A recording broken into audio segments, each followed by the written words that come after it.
Bismillahirrahmanirrahim. Alhamdulillahil qail nun wal qalami wa ma yasturun ma anta bi ni'mati rabbika bimajnun amma ba'du. Wa qala dan dawuh sapa Syekh Abdul Hasan Asy-Syadzili. Syekh Abdul Hasan Asy-Syadzili radhiyallahu anhu. Wa kullu mukhtarati syar'i wa kullu mukhtarati syar'i, maka adapun seluruh sesuatu yang telah dipilih di dalam syara, wa tartiba tuhu, dan urutan-urutan syara. Laisa itu laisa tiada apa kul laka bagimu minhu dari kul apa syai'un sesuatu. Innama huwa, akan tetapi sesungguhnya huwa adalah kullu mukhtarun, itu mukhtarullahi, sesuatu yang dipilihkan Allah, laka diberikan kepada kamu. Bahwa segala sesuatu yang telah dipilih oleh syara dan telah tersusun di dalam susunan-susunan syara, itu sesungguhnya bukanlah milikmu, bukanlah buatanmu, bukanlah bersumber dari kamu, tetapi bahwasanya semua sesuatu yang dipilihkan syarat, sesuatu yang telah dipilihkan yang berupa syarat itu merupakan mukhtarullah, sesuatu yang dipilihkan oleh Allah, laka diberikan kepada kamu. Satu misal sholat, satu misal zakat, satu misal ibadah-ibadah yang lain. Itu semua adalah sesuatu yang dipilih, telah dipilih oleh syara, telah disusun oleh syaratnya Allah, oleh undang-undangnya Allah, dan itu bukan milik kamu, dan itu bukan buatan kamu. Andaikan kamu menjalankan dari segala sesuatu yang telah dibuat, diciptakan, yang telah dipilihkan oleh Allah dari syara, undang-undang itu sebagai tugas kamu untuk menjalankan perintah dari Allah Subhanahu wa ta'ala. Kalau begitu syara itu milik siapa? Tentu syara itu, syariat itu adalah milik Allah, sesuatu yang dipilihkan oleh Allah, yang diperuntukkan untuk manusia, untuk engkau. Oleh sebab itu wasma wa'ati, oleh sebab itu dengarkan dan taati dari setiap aturan-aturan yang telah dipilih oleh Allah, yang dibuat oleh Allah dalam bentuk syariat, itu dengarkan. Dan tidak hanya mendengarkan, tapi juga taati, jalankan. Dari setiap apa-apa yang ada di dalam kandungan syariat-syariat itu, kalau itu berupa perintah, maka jalankan. Kalau itu berupa larangan, maka jauhilah. Itu namanya syariat, undang-undang yang dibuat oleh Allah, yang diperuntukkan pada manusia. Sehingga manusia itu, ikhtiar manusia itu hanya menjalankan perintah, begitu. Tidak mengarang, tidak melakukan improvisasi sendiri, tidak. Tetapi segala apa yang dilakukan oleh manusia itu harus di atas relnya syariat. Jadi manusia itu ada di ruang takdirnya Allah, di ruang perundang-undangan yang telah dibuat oleh Allah. Mendengarkan, mentaati akan perintah, menjauhi akan larangan. Itu. Wahada, dan adapun ini mukhtarullah, mukhtaru syar'i, ya. Sesuatu yang dipilih kan syariatnya, yang merupakan pilihan Allah yang diperuntukkan manusia, perundangan-undangan itu. Wahada, adapun ini itu mahalul fikih, ada di makomnya fikih, ada di tempatnya fikih. Makom itu makom fikih namanya. Ar-Rabbani, yang bersumber dari Allah, dari Tuhan. Wal ilmu ilahi, atau bisa dibaca wal ilmil ilahi, dan bersumber dari ilmu yang bersifat ilham, al-ilhami. Wa huwa, adapun kullu mukhtari syar'i, adapun setiap sesuatu yang dipilih di dalam syariat itu ardun, menjadi bumi, menjadi tempat. Latan zinu, yang akan menduduki, yang akan menempati apa ilmul hakikati, yaitu ilmul hakiko al-ma'khudati, yang diambil anillahi ta'ala, yaitu yang bersumber dari Allah subhanahu wa ta'ala. Sehingga ilmu fikih ini akan menjadi sebuah tempat, makom, kendaraan bisa, yang dimana bahwa ardun atau ilmu fikih itu, ilmu yang berupa syariat itu akan ditempati oleh ilmu hakikoh. Sehingga ilmu hakikoh itu tidak akan pernah keluar dari syariat ketika syariatnya itu dibuat oleh Allah, dan ilmu hakikatnya itu berkendaraan kepada ilmu fikih. Ada orang mengatakan sudah sampai ke makom hakikat, sudah sampai ke makom ma'rifah, akan tetapi dia tidak bermakom pada makom syariah, maka itu bisa dikatakan zindik. Bisa dikatakan zindik itu. Karena segala apapun makom seseorang di dalam makom ma'rifah, maka seseorang itu tidak boleh keluar dari tempat yang namanya tempat fikih atau tempat yang namanya syariat. Tidak boleh keluar dari bumi fikih, karena dari bumi fikih inilah yang akan dikendarai, yang akan ditempati oleh ilmu hakikoh, yang nanti pada ujungnya juga bersumber dari Allah subhanahu wa ta'ala. Dan itu memang yang dikehendaki Allah seperti itu. Maka itu ma'rifah itu nanti pada akhirnya tetap ada di atas kendaraan fikih, tetap terkontrol, tetap mengikuti aturan-aturan. Mengikuti aturan itu artinya mengikuti tadbir yang sudah disiapkan oleh Allah. Bukan kita mengatur, tapi kita sudah diatur oleh Allah dalam konteks pemahaman masalah tadbir.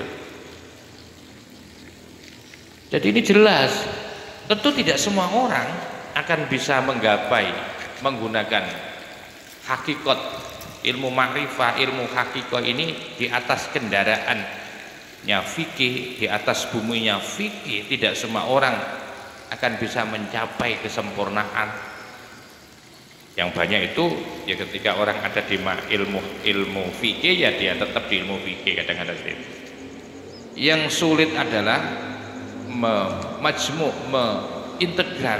mengintegrasikan, menggabungkan satu ilmu satu ilmu fikih dengan ilmu hakikoh. Ini yang agak sulit, kecuali liman, bagi orang istawa yang sudah istawa. Orang istawa itu artinya orang yang sudah di makom syariahnya sudah mapan, di makom hakikatnya juga mapan.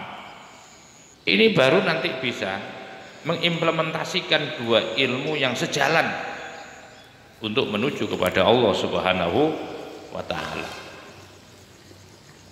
Wa qauluhu, dan adapun pendapatnya Syekh Ibnu Ajibah di dalam memaknai hanya dimiliki oleh orang yang istawa, orang yang sudah bermakom istawa. Siapa orang yang bermakom istawa itu? Ya, orang yang bermakom istawa itu siapa? ai kamulah akluhu, maksudnya yang sudah sempurna akalnya, wa tamat, dan sudah sempurna pula ma'rifatuhu, ma'rifatnya seseorang. Jadi dari sisi fikih sudah bagus, sudah sempurna, dari sisi ma'rifahnya begitu juga sempurna, sehingga wastawat, sehingga sama. Istawa itu sama, wastawat akhirnya sama. Apa hakikatu, hakikatnya seseorang ma'asyari'atihi, bersama-sama dengan ilmu syariat. Akan tetapi layan bagi, sekalipun demikian layan bagi tidak boleh apa al-istirsalu, melepaskan apa ma'ahu, bersama fikih, sehingga ketika dilepaskan fikih fayushhilu, menjadikan sibuk seseorang dengan fikihnya anillahi, daripada Allah.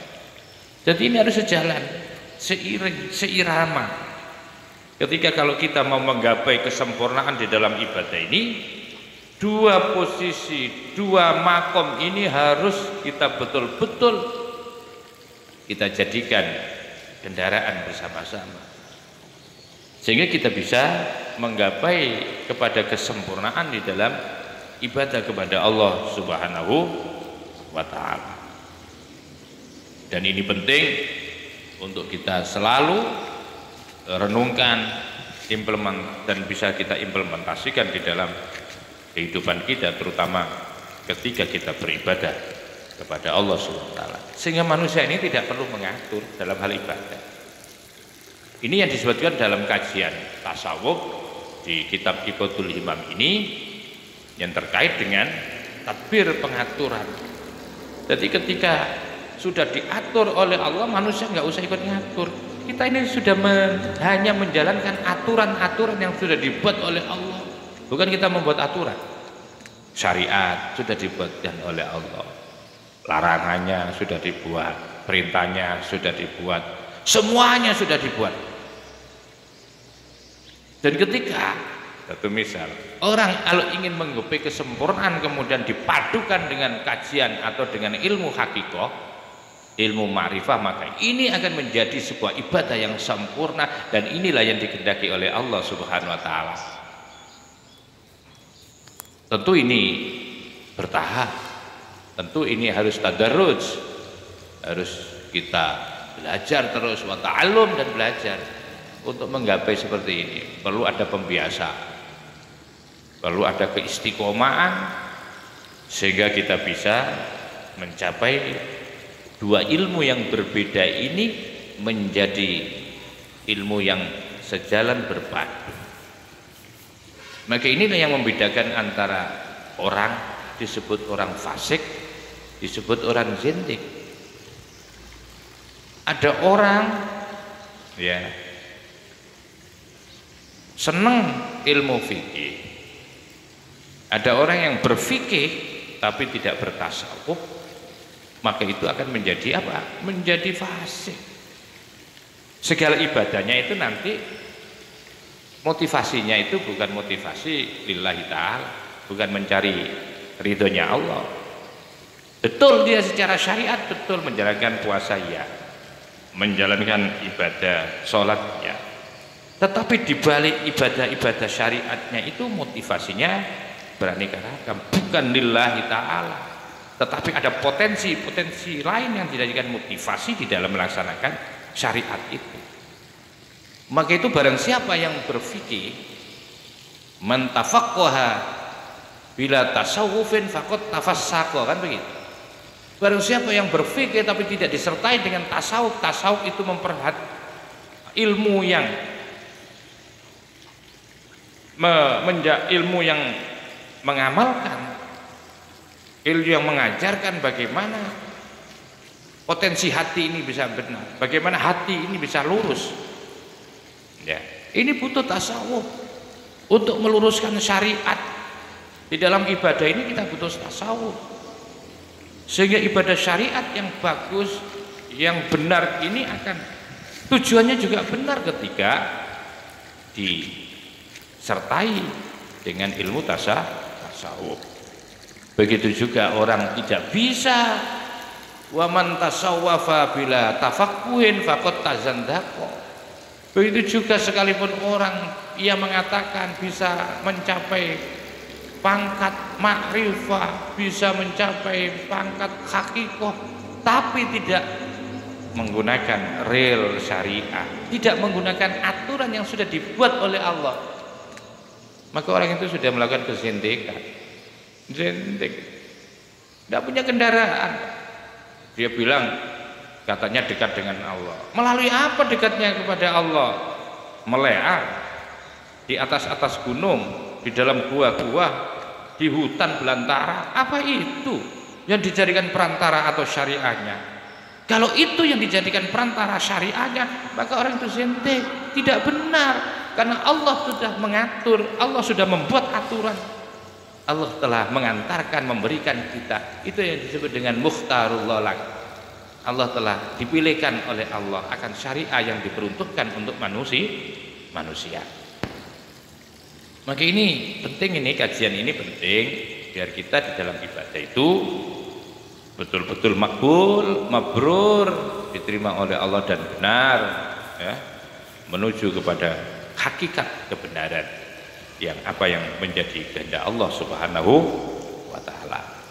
Mudah-mudahan kajian ini bermanfaat sekalipun ini hanya durasinya sekitar ya 16 menit atau 17 menit. Mudah-mudahan mampu merubah apa?